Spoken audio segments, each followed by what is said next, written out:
Frères et sœurs, bonjour et bienvenue à cette célébration eucharistique. Bienvenue à ceux et celles qui se joignent à nous, que ce soit par la télévision ou Internet. Tous ensemble, nous voulons prier ensemble. Nous sommes réunis au nom du Père et du Fils et du Saint-Esprit. La grâce de Jésus notre Seigneur, l'amour de Dieu le Père et la communion de l'Esprit Saint soient toujours avec vous. Et avec votre esprit. Nous prions d'une manière toute spéciale aujourd'hui pour le repos de l'âme de M. Jean Clément. Au début de cette célébration, arrêtons-nous pour reconnaître la présence de Dieu dans nos vies et devant ce Dieu d'amour et de miséricorde, reconnaissons notre condition de pécheur.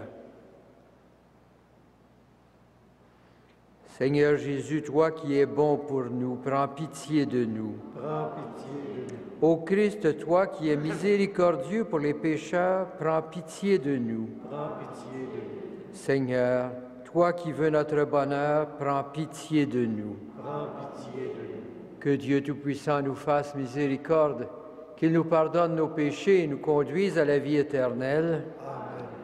Prions le Seigneur. Tu as voulu, Seigneur, qu'en recevant ta grâce, nous devenions des enfants de lumière. Ne permets pas que l'erreur nous plonge dans la nuit, mais accorde-nous d'être toujours rayonnants de ta vérité.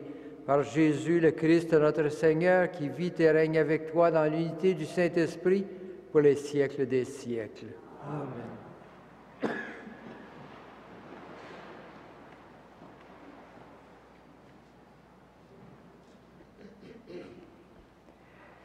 Lecture de la lettre de Saint Paul apôtre aux Romains.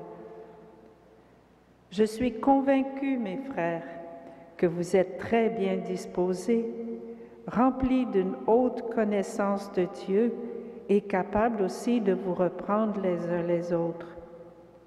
Si malgré cela, dans cette lettre, je me suis permis sur certains points de raviver votre mémoire, c'est en vertu de la grâce que Dieu m'a donnée.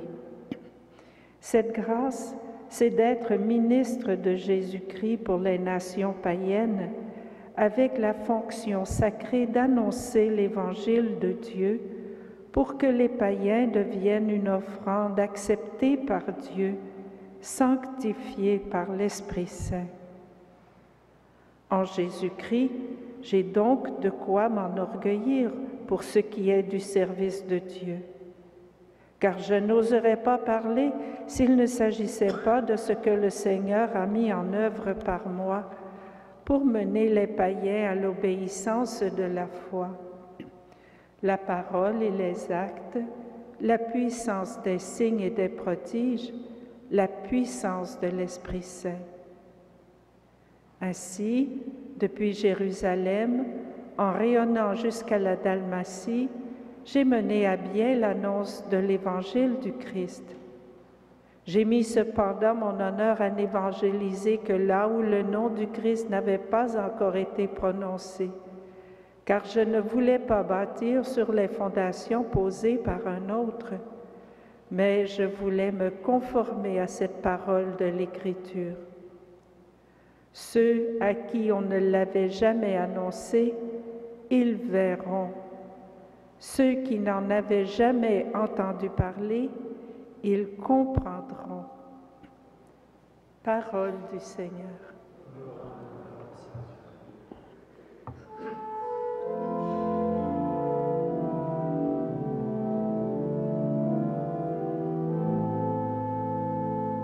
Dieu révèle sa justice à toutes les nations. Chantez au Seigneur un chant nouveau, car il a fait des merveilles. Par son bras très saint, par sa main puissante, il s'est assuré la victoire. Dieu révèle sa justice à toutes les nations. Le Seigneur a fait connaître sa victoire et révélé sa justice aux nations. Il s'est rappelé sa fidélité, son amour en faveur de la maison d'Israël.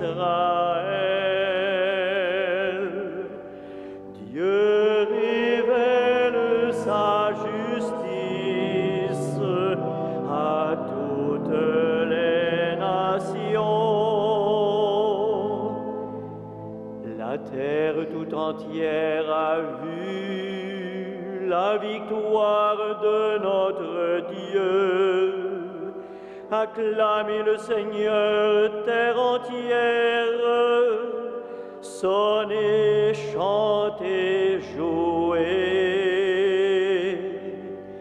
Dieu révèle sa justice à toutes les nations.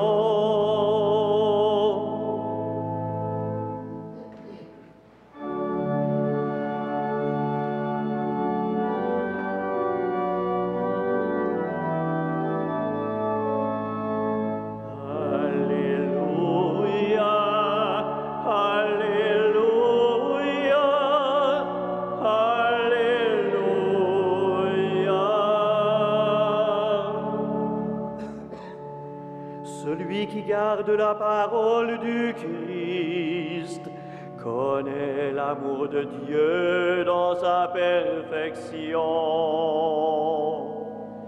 Alléluia, Alléluia, Alléluia.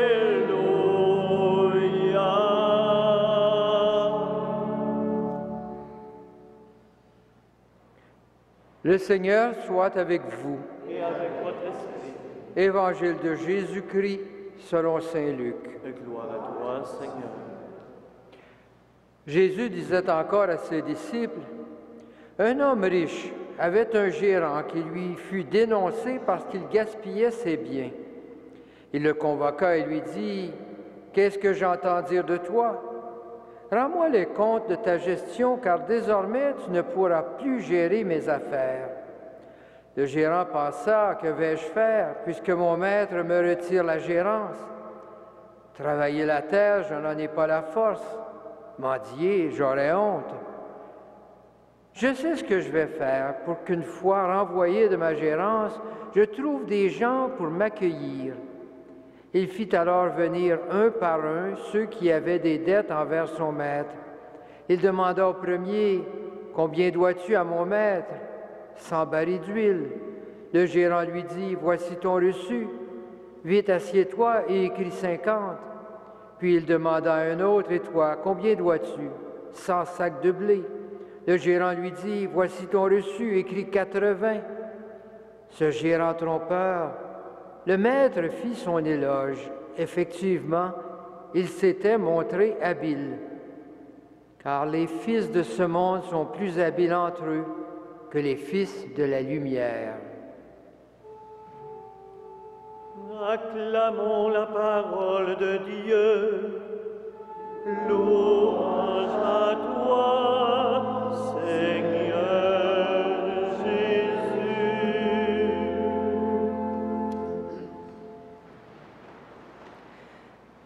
Frères et sœurs, nous sentons probablement un certain malaise en entendant cette histoire et en essayant de voir qu'est-ce que le Christ nous dit à travers ça. Dans une première lecture, nous lisons les commentaires de l'homme riche qui fait l'éloge de ce serviteur, une sorte de justification de l'action du serviteur. Est-ce que l'Évangile, par la parole de cet homme riche, fait aussi l'éloge de ce serviteur? En fait, rien ne l'indique. L'homme riche ne se fait pas la voix de Dieu dans ce texte, mais plutôt la voix d'une certaine sagesse qui se vit dans un monde que nous connaissons trop bien. La leçon ne nous invite nullement à imiter ce serviteur. La leçon est plutôt contenue dans la dernière phrase. Les fils de ce monde sont plus habiles entre eux que les fils de la lumière. Jésus on le voit souvent dans ses paraboles, est un bon observateur des façons de faire du monde qui l'entoure. Il constate que dans ce monde, chacun peut utiliser des moyens, parfois pas très honnêtes, pour arriver à leur fin. Le monde du commerce, le monde des affaires est souvent rempli d'ambiguïté et parfois même d'injustice. Et ceux qui ont de l'argent utilisent de multiples ruses pour survivre et s'enrichir encore plus. L'homme riche constate que son serviteur a appris les règles du jeu de ce monde et les utilise maintenant à son avantage, tout comme, on s'en doute, l'homme riche utilisait sa richesse aussi à son avantage. Le serviteur joue bien le jeu des fils de ce monde. Jésus constate que les règles de jeu du monde peuvent être de multiples ruses par lesquelles chacun cherche son intérêt personnel. Nous n'avons pas à aller loin pour voir comment ça se passe dans ce monde. La commission Charbonneau, l'UPAC nous donne des exemples à tous les jours de ces façons plus ou moins honnêtes de s'enrichir. Les fils du monde ont réussi à établir même des systèmes qui permettent de contrôler les richesses du monde. Ils ont trouvé une sorte de sagesse dans le but de s'enrichir. Cette soi-disant sagesse s'est installée et est devenue même un système qui continue à établir des injustices dans tout notre monde. Voilà que Jésus dit, s'il en est ainsi dans le monde, et vous, fils de la lumière, ceux qui ont accueilli la lumière de Dieu doivent avoir des valeurs toutes différentes. Ils ne cherchent plus à s'enrichir, mais plutôt à témoigner de ce règne de justice et de paix que le Christ lui-même a apporté. Pour y arriver, ils doivent acquérir une sagesse comparable, sinon supérieure à celle des serviteurs déshonnêtes, mais une sagesse qui est orientée vers toute autre chose, une sagesse qui appelle une nouvelle réalité. Dans cette nouvelle communauté qu'est l'Église, ceux et celles qui vivent dans la lumière du Christ doivent donc trouver une nouvelle façon de vivre leur rapport les uns avec les autres, une sagesse fondée sur le partage, l'entraide, la recherche de la justice. C'est en ce sens que les enfants de lumière doivent se montrer habiles et ingénieux pour partager cette lumière. Aujourd'hui encore, la réalité du monde qui rejette la lumière, la force d'un monde qui cherche à s'enrichir par tous les moyens, est tout à fait présente autour de nous. Des hommes et des femmes dénoncent les inégalités et les injustices créées par ce monde. Il y a donc des fils et filles de la lumière qui continuent à travailler pour qu'une nouvelle réalité puisse naître dans ce monde. Disciples de Jésus, nous sommes appelés à agir en enfants de lumière, en étant aussi habiles pour établir, tout au moins autour de nous, un monde de justice, d'amour et de paix. L'Évangile nous interpelle, nous invite à travailler comme des enfants de lumière, avec la même détermination que les fils de ce monde agissent pour s'enrichir. Guidés par celui qui est venu pour être la lumière du monde et qui est avec nous à chaque jour, nous pouvons continuer à faire briller la lumière autour de nous.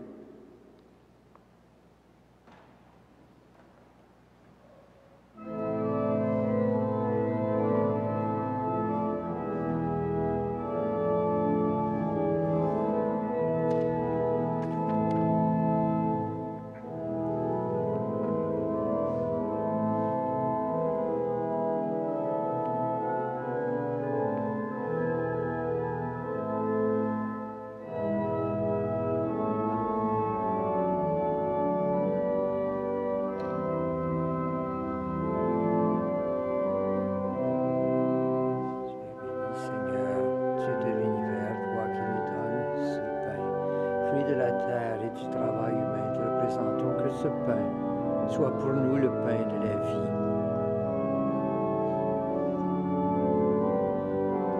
Tu es béni, Seigneur, tu es Dieu de l'univers, toi qui nous donnes ce vin, fruit de la vigne et du travail humain, nous te représentons que cette coupe soit pour nous la coupe du salut.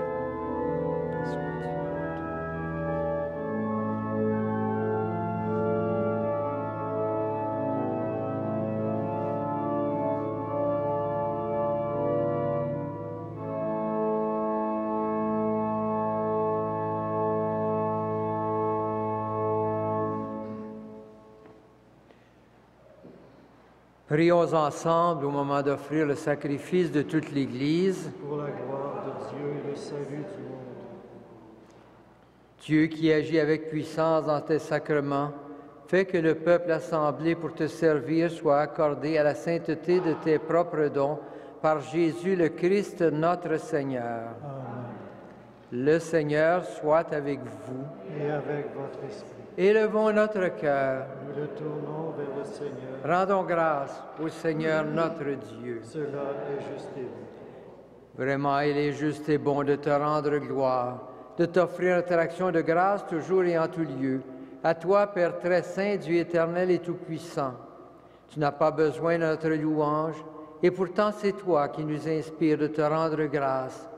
Nos chants n'ajoutent rien à ce que tu es, mais ils nous rapprochent de toi par le Christ notre Seigneur, lui par qui la terre et le ciel, avec les anges et les archanges, ne cessent de t'acclamer en chantant.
Toi qui es vraiment saint, toi qui es la source de toute sainteté, Seigneur, nous te prions.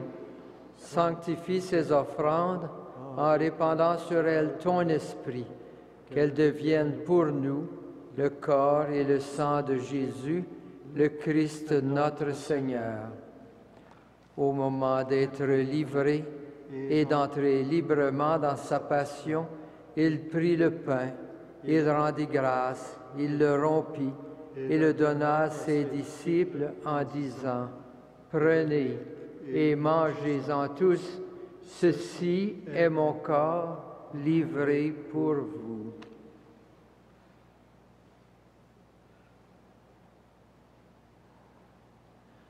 De même, à la fin du repas, il prit la coupe, de nouveau il rendit grâce, et la donna à ses disciples en disant, « Prenez et buvez-en tous, car ceci est la coupe de mon sang, le sang de l'alliance nouvelle et éternelle, qui sera versé pour vous et pour la multitude en rémission des péchés. Vous ferez cela en mémoire de moi. »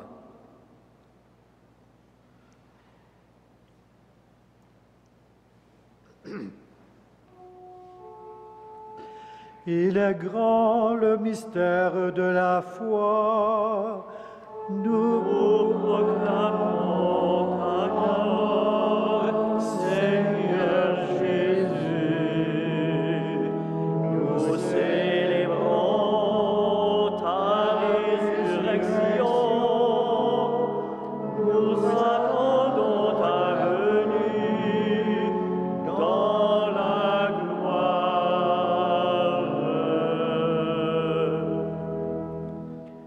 Faisant ici mémoire de la mort et de la résurrection de ton Fils, nous t'offrons, Seigneur, le pain de la vie et la coupe du salut, et nous te rendons grâce, car tu nous as choisis pour servir en ta présence. Humblement, nous te demandons qu'en ayant part au corps et au sang du Christ, nous soyons rassemblés par l'Esprit Saint en un seul corps. Souviens-toi, Seigneur, de ton Église répandue à travers le monde. Fais-la grandir dans ta charité avec le pape François, notre évêque Christian et tous ceux et celles qui ont la charge de ton peuple.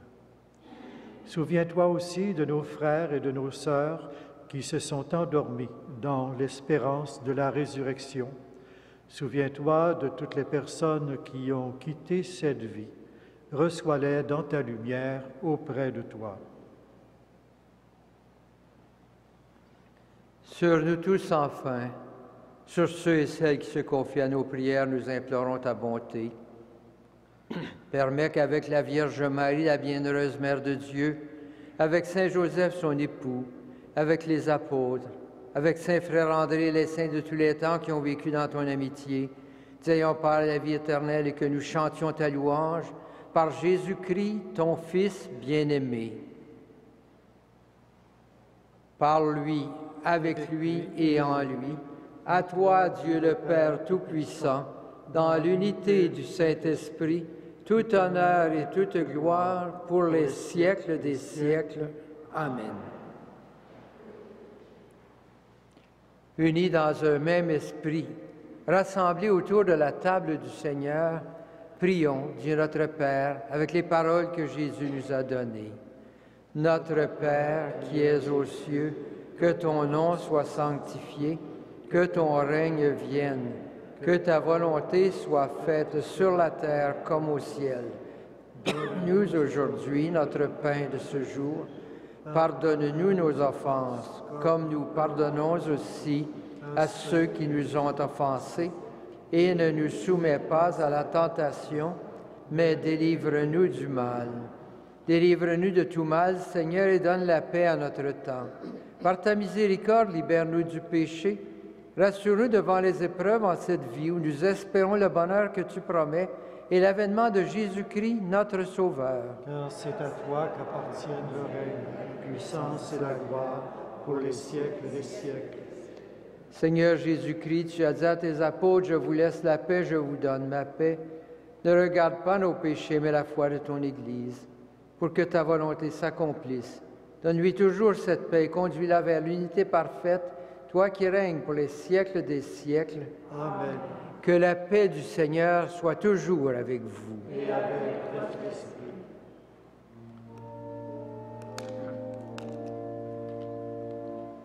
Agneau de Dieu qui enlève le péché du monde, prends pitié de nous.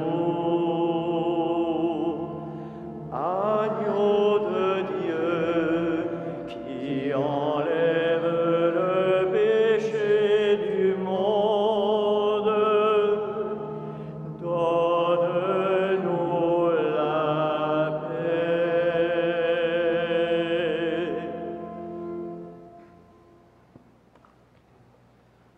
Heureux les invités au repas du Seigneur.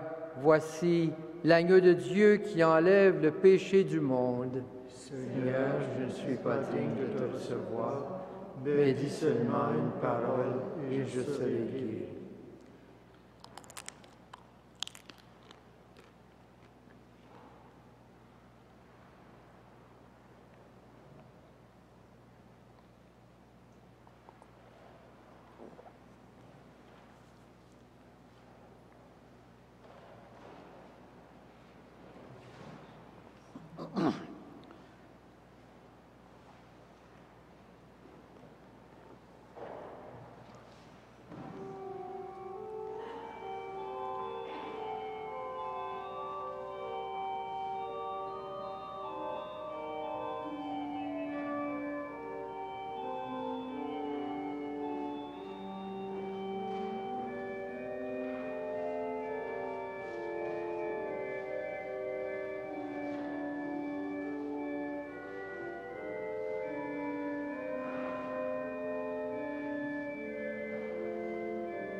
Prions le Seigneur. Que le corps et le sang de Jésus-Christ, offerts en sacrifice et reçus en communion, nous donnent la vie, Seigneur. Reliés à toi par une charité qui ne passera jamais, nous porterons des fruits qui demeurent par Jésus le Christ, notre Seigneur. Amen. Le Seigneur soit avec vous. Et avec votre esprit. Que le Seigneur, le Dieu Tout-Puissant, vous bénisse, le Père, le Fils et le Saint-Esprit. Frères et sœurs, que Saint Joseph et Saint Frère André vous accompagnent aujourd'hui et à chaque jour.